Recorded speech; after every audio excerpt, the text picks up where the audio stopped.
여기는 그저께 문 닫았고 여기는 힘들어요. 물고기까지 올라서 마진이 없어요. 종합어시장 앞쪽에 순회 여기 전통어시장보다는 못 모르고 오면은 진짜 갑자기 문득 집에 가서 정신 차려보면 아 정신 차렸대 여기 그런 거 많아요.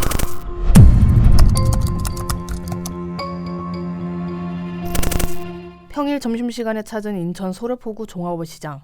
한산한 분위기 속에서 1층 식당을 찾는 손님들이 하나둘 늘어납니다. 그 사이로 임대문의가 붙어있는 공실도 눈에 띕니다. 내부로 한번 들어가 봤습니다. 종합어시장의 점포수만 470개가 넘는데요. 쭉 걸어봐도 불 켜진 점포가 드뭅니다. 평일임을 감안하더라도 어시장은 정막만이 감돕니다. 오가는 손님이 없어 상인들의 호객행위도 이뤄지지 않습니다. 크게 한 바퀴 둘러보자 상황은 더욱 심각했는데요. 임대 현수막이 붙은 채 텅 빈 점포가 수두룩했습니다. 수저가 빈 채로 물만 채워져 있는 곳도 많았는데요. 휴무인 점포인가 싶어 현장에 있는 상인에게 물어보자 폐점한 곳이라고 답했습니다. 만약 휴무면 물고기들이 있어야지. 여기는 그저께 문 닫았고 여기는 힘들어요. 물고기까지 올라서 마진이 없어요. 불은 꺼져 있지만 수조가 차 있는 점포는 상인이 출근을 하지 않는 곳이었는데요. 워낙 오가는 손님이 없다 보니 평일에 자리를 지키는 게 무의미한 느낌이었습니다. 소래포구 어시장이 처음부터 침체됐던 것은 아닙니다. 소래포구는 인천광역시 남동구 논현동에 위치해 있는데요. 1960년대부터 형성되기 시작하면서 1980년대에는 대단히 관광어촌으로 성장했습니다. 2000년대 전후로는 평일에 1만 5천 명, 주말에는 4만 명이 찾을 정도로 북적이는 명소였는데요. 기존의 소래 전통 어시장에다 수도권 최대 규모인 소래포구 종합어시장이 개장하면서 관광객 유치에 힘썼습니다. 관광지식 정보 시스템에 따르면 2012년 소래포구를 찾은 방문객은 에버랜드보다 높은 845만 명이었는데요. 수도권 1위를 차지하며 엄청난 규모로 성장했죠. 하지만 소래포구 종합어시장은 언젠가부터 K바가지의 원조가 됐습니다. 종합어시장에서 벌어진 각종 논란이 많았는데요. 대게 2마리를 37만 원에 판매하거나 가격표에 광어 1kg당 4만 원이라고 적어두고 5만 원에 넘기는 행위가 이어지기도 했습니다. 심지어 상인에게 꽃게 가격을 묻자 사지도 않으면서 처음 물어보기는 이라고 막말을 한 사실이 알려지며 분노를 사기도 했는데요. 아울러 저울 조작, 수산물 바꿔치기 등 잘못된 성술이 끊이지 않으면서 소래포구 전체 이미지가 실추됐습니다. 커뮤니티 글에서도 소래포구 어시장에 대한 이미지가 좋지 않은 것을 알 수 있었는데요. 소래포구에 믿고 갈 만한 곳을 추천해달라는 글에 인천 사는데 소래포구는 안 가요. 소래포구에는 안 좋은 기억뿐이다 등 부정적인 댓글이 전부였습니다. 이용하기 좋은 손님을 낮잡아 부르는 일명 호갱이라고 하죠. 호갱이 될까봐 소래포구를 찾는 손님들의 발길이 뚝 끊긴 겁니다. 종합어시장 앞쪽에 순회 여기 전통어시장보다는 다 이쪽으로 오자. 못 모르고 오면은 진짜 갑자기 문득 집에 가서 정신 차려보면 아 정신 차렸대 여기 그런 거 많아요. 각종 논란으로 돌아선 민심이 회복할 기미가 보이지 않자 상인들은 석고대죄를 하기도 했는데요. 2023년에 상인 100여 명이 모여 바가지를 안 씌우겠다고 시민들에게 사과를 했습니다. 하지만 현실은 다시 바가지 엔딩이었습니다. 관할구청인 인천 남동구청이 지난해 현장 점검을 벌인 결과 실제 무게와 표시되는 무게가 다른 저울에 대한 개선 명령이 61건이나 내려졌습니다. 상인들이 큰절하며 사과했지만 다음 해에 다시 논란이 일어난 겁니다. 오늘 찾은 현장에 이를 만회하려는 모습들이 보였습니다. 어시장의 공식 바구니에 대한 안내문이나 저울을 설치해두기도 했고요. 회 가격을 정찰제로 시행하고 있었습니다. 광어가 킬로그램당 3만 원대였는데요. 하지만 손님들이 애초에 1층에서 횟감을 구매하지 않으니 위층 식당들도 발걸음이 뚝 끊긴 상태였습니다. 2층에 올라가자 공실인 가게들을 쉽게 볼 수 있었습니다. 네이버 부동산에 올라온 매물을 보면 전용 264제곱미터 상가가 매매 13억 5천만 원, 임차로는 보증금 5천만 원에 월세 500만 원 수준이었습니다. 대규모 어시장 건물이 망해버리자 인근 상권도 침체된 분위기입니다. 식당가는 물론이고 종합어시장에서 100m 떨어진 오피스텔 상가에도 공실이 심각한 상황이었습니다. 연간 800만 명이 넘게 다녀간 관광지였다는 사실이 믿기지 않을 정도였습니다.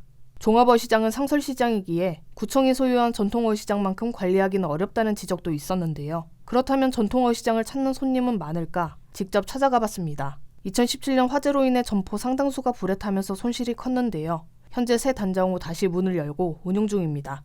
종합어시장보다는 비교적 활발한 분위기였습니다. 소래포구항과 맞닿아 있는 야외 테이블은 손님들로 북적였습니다. 온누리 상품권 환급 같은 전통시장의 지원 혜택도 전통어시장에서 구매한 품목만 인정이 되는데요.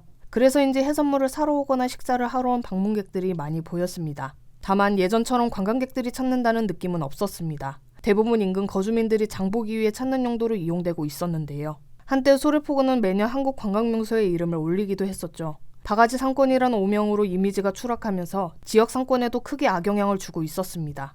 남동구 측 발표에 따르면 인천 대표 축제 중 하나인 소래포구 축제도 어시장 수산물 대신 생태자원을 부각하는 쪽으로 축제 방향에 변화를 주기로 했는데요. 있을 때 잘하라는 노랫말이 있듯이 어시장에 돌아선 민심을 회복하기는 어려울 것으로 보입니다.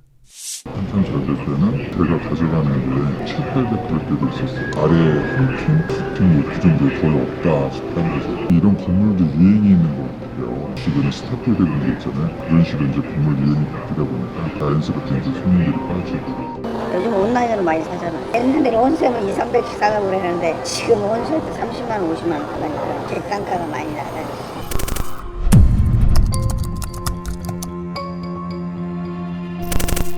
한때 서울 전자쇼핑의 메카로 불리던 강변 테크노마트와 신도림 테크노마트의 상권이 끝없이 추락 중입니다. 월세 영원에도 들어오려는 임차인이 없어진 지는 오래고 경매시장에서도 찬밥 신세인데요. 상권 긴급점검으로 취재를 다녀온 지 2년 만에 다시 현장을 찾았습니다. 광진구에 위치한 강변 테크노마트입니다. 지하주차장에 주차 후 지하 1층으로 올라오자 운영 중인 건물이 맞나 싶을 정도로 텅 빈 모습입니다. 장사를 하고 있는 곳을 세는 게 빠른 수준이었는데요. 오가는 손님이 없어 불을 켜는 것도 사치인 느낌입니다. 패션 쇼핑몰 엔터식스가 통으로 임대한 1층은 비교적 활발한 분위기였습니다. 공실이 없을 뿐 매장이 한적한 건 마찬가지였는데요. 2층으로 올라가자 본격적으로 전자상가들이 펼쳐졌습니다.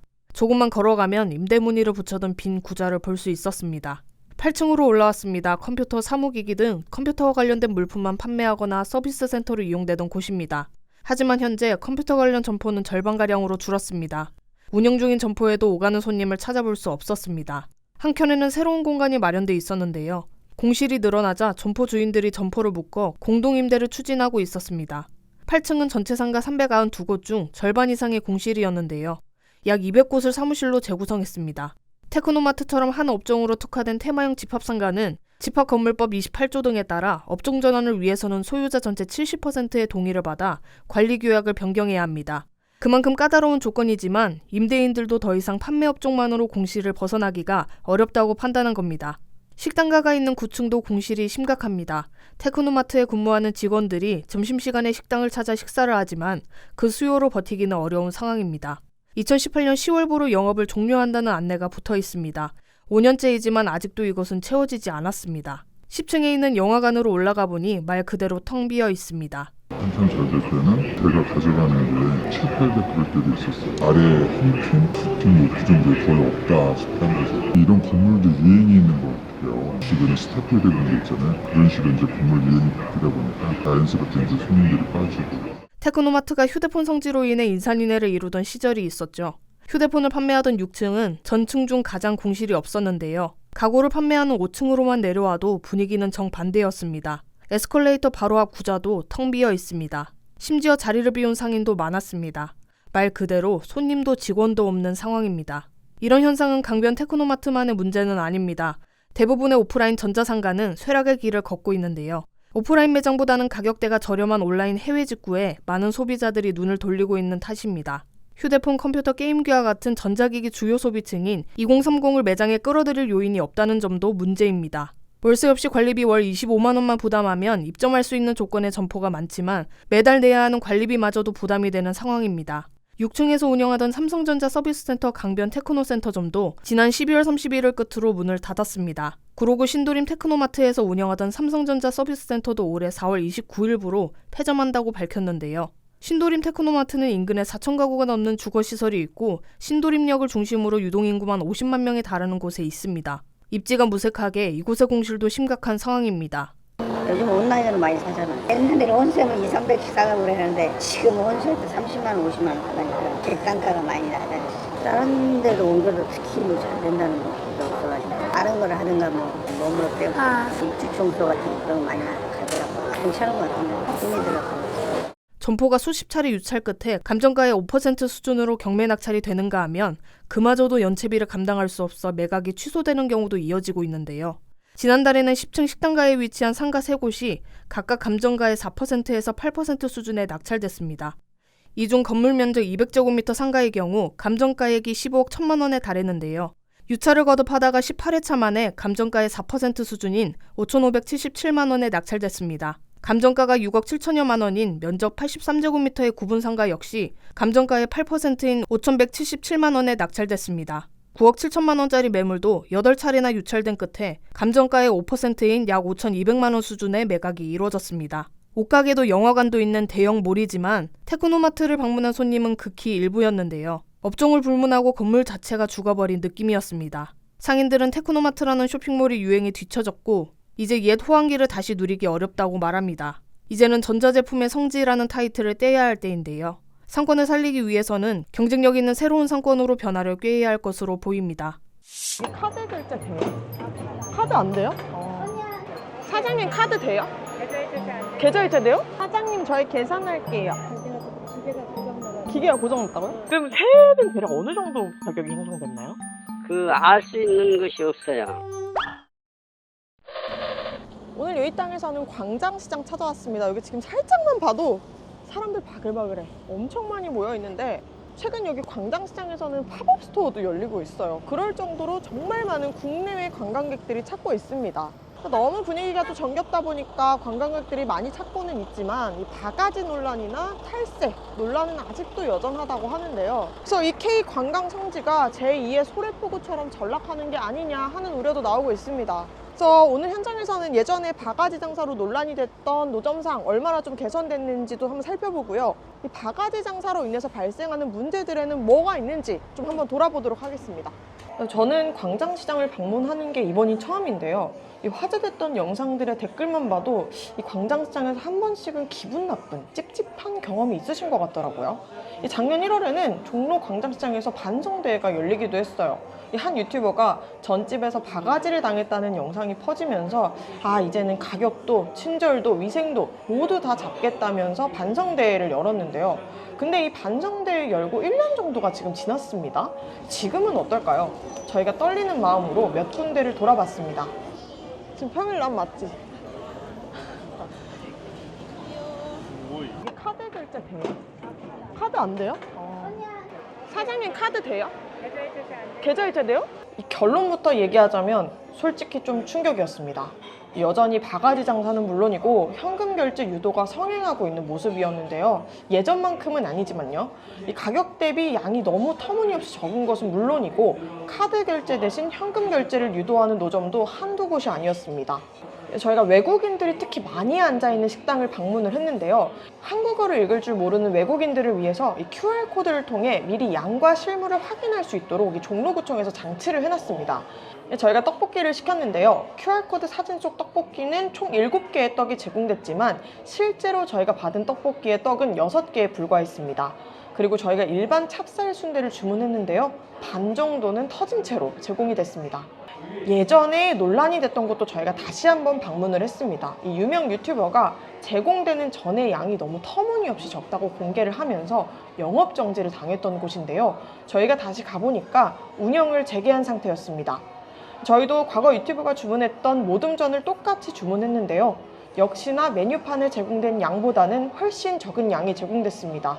이 보시는 전은 15,000원에 제공이 되는데 모든 종류의 양이 절반의 양으로 나왔습니다. 사장님 저희 계산할게요. 네, 빨리 가야 돼가지고 지금.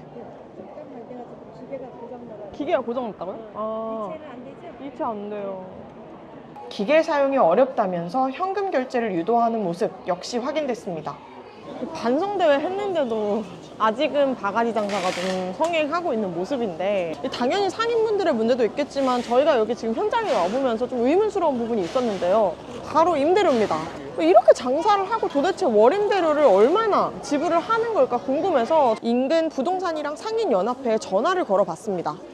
가격은 정해져 있는 건 없고요. 자리 주인이 직접 운영해야 된다 이런 식으로 좀 바뀌고 있어가지고 현재로서는 임대가 조금 어려울 수도 있어요. 근데 통상적으로 어떻게 하는지가 궁금해서요. 아니 그것은 잘 모르겠어요.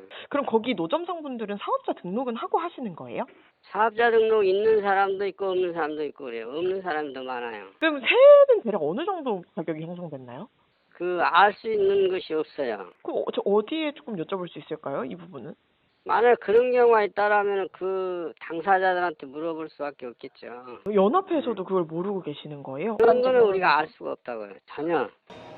이렇게 전화를 해봤는데요. 이 물건을 가지고 있지 않다. 정확히 얼마인지 알 수 없다. 이런 답변밖에는 저희가 받을 수 없었습니다. 이 노점상이나 노점 소유주 당사자가 아니면 정확한 월세가 얼마인지 알 수가 없고 그 거래 과정이 어디서 어떻게 이루어지는지도 알 수가 없는 거죠. 이 말 그대로 깜깜이 임대료로 시장이 운영되고 있었습니다. 실제로 저희가 임대료가 얼마인지 여쭤봐도 나는 얼마인지 모른다. 나는 고용된 사람일 뿐이다. 하는 답변만 돌아왔습니다. 이 대략적으로 노점 상인들이 지불하는 월세는 1,000만 원 가량인 걸로 알려져 있는데요. 이 월세를 받는 대상은 바로 노점 소유주들입니다. 하지만 이 노점 소유주가 누구인지는 정확하게 파악이 불가능합니다. 이 노점들은 법적 건축물이 아니기 때문에 부동산 등기부등본이나 건축물 대장에 올라와 있지 않기 때문인데요. 여기 이제 노점상 권리자, 그러니까 즉 소유주분들은 오랫동안 여기서 터를 잡고 장사를 해오신 분들이에요. 이렇게 등록된 분들은 종로구청이 2003년에 재래시장 권리사업을 추진하면서 그 당시에 등록되신 분들인데요. 작년 11월 기준으로 196개 노점이 등록되어 있는 상태라고 합니다. 그래서 지금은 2003년 이후로 20년이 지났잖아요. 이미 그 소유주분들이 연세가 많이 드신 상태여서 직접 가게를 운영하기는 힘든 상황이어서 이 직원을 고용하거나 혹은 세를 주는 형식으로 지금 운영을 하고 있다고 하시거든요. 그래서 이제 소유주 정도는 파악이 된 상태인데요. 그래도 여전히 월임대료가 얼마 정도 거래되는 건지, 임대차 계약은 어떻게 맺는 건지 이건 여전히 베일에 쌓여 있는 상태입니다. 이 물건이나 음식을 파는 가게에서 가게 임대료는 가격을 결정짓는 중요한 기준이 됩니다. 이 광장시장 노점 임대료가 1,000만 원에 육박하면서 결국 물건이나 음식 가격으로 전가됐을 가능성이 높은데요. 이 회전율을 높이기 위해 서비스는 내려놓고 터무니없는 가격에 적은 양을 내놓고 있는 모습도 확인됐습니다. 이 위생 문제도 곳곳에서 엿보였습니다. 또 중요한 문제가 있습니다. 세금을 줄이기 위한 탈세도 만연합니다. 이 카드 결제를 하려고 해도 현금 결제를 유도하면서 소득 집계를 피해가는 시기인데요. 이 또한 높은 임대료에 영향이 있었다고 볼 수 있겠죠.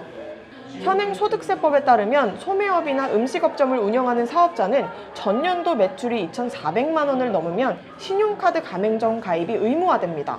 근데 이 노점상의 경우에는 법령상 소매업으로 분류되지 않아서 가입 의무가 없기는 하지만 이 광장시장의 경우에는 매출 규모가 크다 보니 대부분 카드 가맹점 가입이 가능합니다. 그럼에도 탈세를 목적으로 사업자 신고를 하지 않은 상태로 운영하는 경우가 대다수라고 합니다. 사람이 너무 많아서 잠시 이 외곽으로 지금 좀 나왔는데 이 임대료가 높은 게 뭐가 문제냐면 결국 높은 임대료가 소비자한테 전가가 되거나 결국 국가적인 피해로 이어진다는 건데요. 방금도 어떤 분이 걸어가시면서 여기 노점상들 세금 안 내고 장사해서 좋겠네라고 하시는데 이게 소득 집계가 되지 않으면 정확한 세금을 거둘 수가 없고요. 더 많은 마진을 남기기 위해서 이 파는 물건의 질이 떨어질 수밖에 없고 또 회전율을 높이기 위해서 서비스도 당연히 떨어지는 결과로 이어질 수밖에 없습니다. 결국 일회성 장사에 이제 중점을 두게 되면서 관광지로서의 명성을 떨어뜨리는 결과로 나타나게 되는 거죠. 그래서 이제 악순환이 계속 반복되니까 관할 지자체인 종로구청도 이제 나섰는데요. 이 노점 실명제를 실시할 거라고 지금 예고를 했습니다.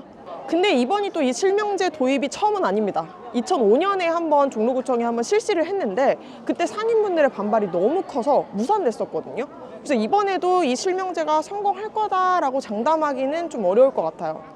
그 당시에 그 성시 예산하고 그리고 상인들이 예산 일부 그 자기 자부담을 일부를 해서 단체를 제작을 해서 지금 갖고 있으신 거고요.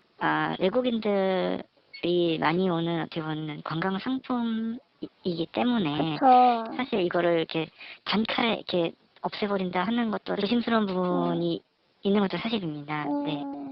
이 광장시장은 60년 이상 자생적으로 형성된 노점 복합형 전통시장입니다.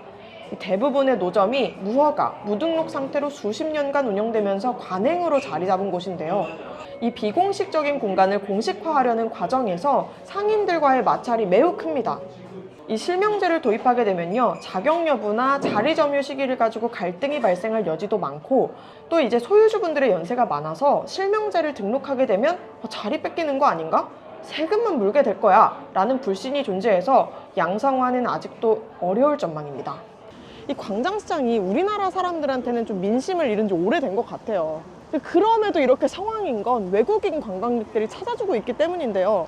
근데 이 가격에 비해서 사실 질과 서비스는 좀 조금 아쉬운 수준이어서 오래 갈 수 있을지는 좀 미지수라고 볼 수도 있을 것 같아요. 근데 사실 이 불황에 이렇게 많이 사다 주는 건 참 감사한 거잖아요. 근데 이것이 좀 장기적으로 유지되려면 어떤 관리가 좀 필요할 텐데, 저희가 취재 과정에서 종로구청 입장도 좀 들어봤는데 QR코드도 도입하고 좀 문제점들을 해결하기 위해서 상인에도 좀 나서고 있고 하는 노력들은 있지만, 지금 어떤 제재를 가거나 조사를 실시하기에는 장사가 너무 잘 되고 있는 상황이라 이렇게 적극적으로 나서기도 좀 어려운 상황이라고 말씀을 하시더라고요.